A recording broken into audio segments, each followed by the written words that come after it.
Don't forget to hit the notification bell, subscribe to my channel, and stay tuned. Hello team, welcome back to my channel. Today we will be answering the age-old question that I personally have been asked so many times that I've lost count. If you're a vegan, where do you get your protein? The short and simple answer is many places. From many sources. Buckle your seatbelt. Prepare for a world of shock and horror. Maybe not horror, because I will educate you. It is currently 44 degrees in Melbourne.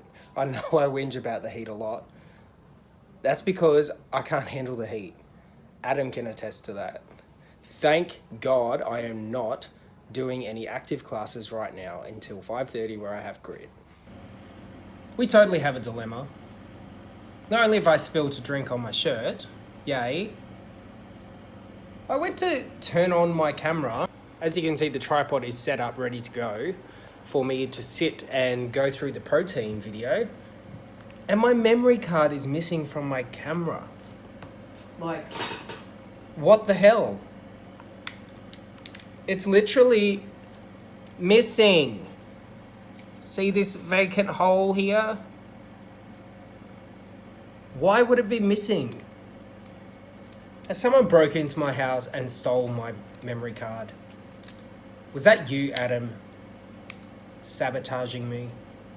I have no idea what I would have done with it. There's no reason for me to have taken it out. The last video I filmed was the Fortnite one.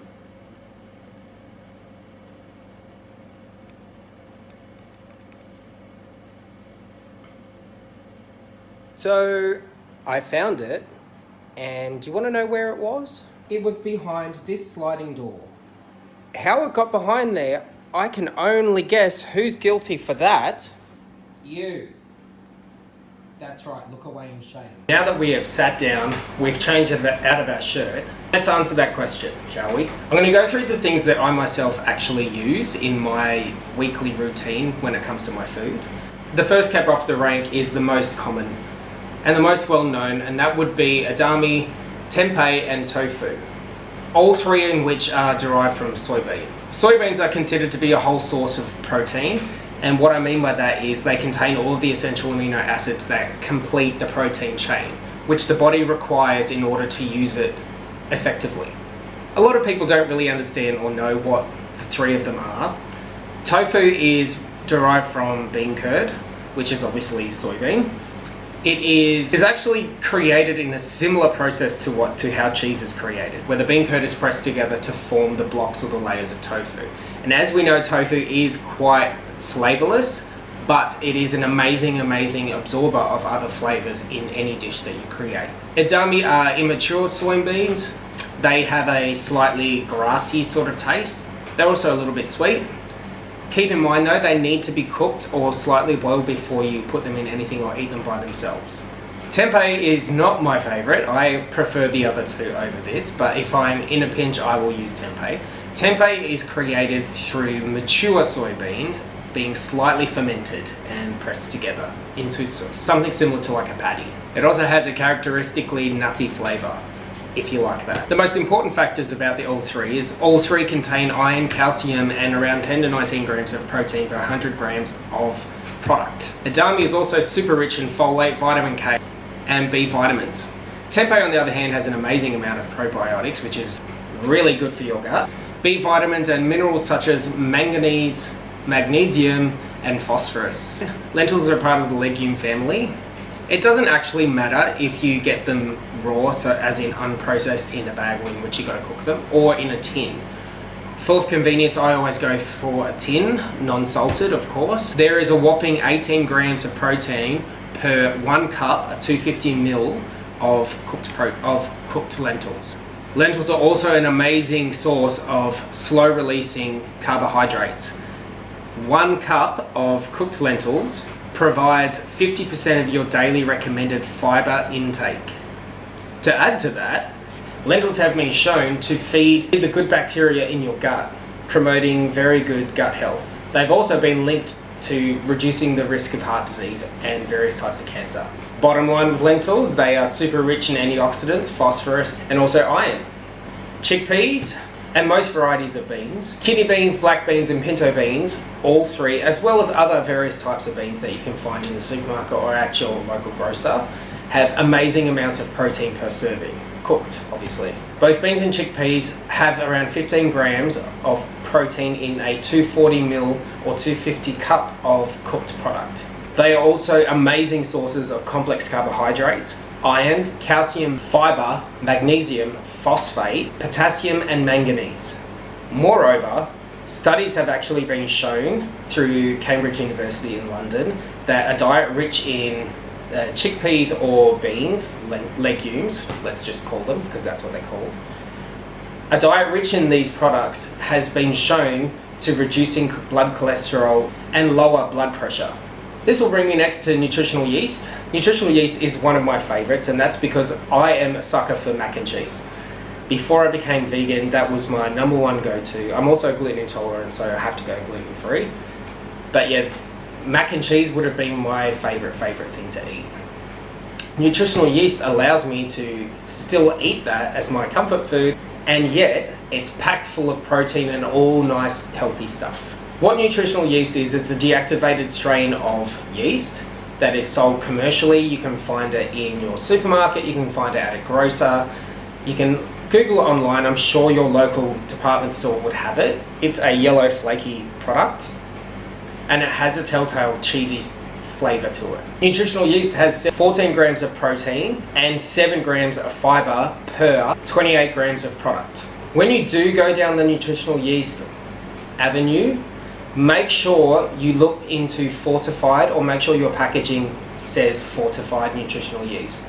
And that's because when something is fortified, they've added something back in to complete the chain. And what's so important about nutritional yeast with the fortified on it is because it contains all of the B vitamins, including B12, which is a super essential thing for a vegan or a vegetarian. We're now getting into the lesser amount of protein products. The next one is green peas. Green peas would not have to be my number one choice of protein source. However, it is a very important thing to mention. The green pea in the frozen or fresh variety, try not to go tinned because the nutritional value in a tinned product is far less to that of something frozen or fresh. Interesting fact about green peas. There is around 9 grams of complete protein in a 250 ml cup, which is more protein than that of a cup of cow's milk. To add to that, that cup of peas covers around 25% of your recommended daily intake of vitamin A, vitamin K, vitamin C, thiamine, folate, and manganese. What's not to love, apart from the flavour? This is where I'll get a little bit sciencey on you. So spirulina is the next one on the list. Spirulina is actually one of the superfoods. It's super jam-packed, filled with amazing goodness, and it's actually a type of blue-green algae. Go figure.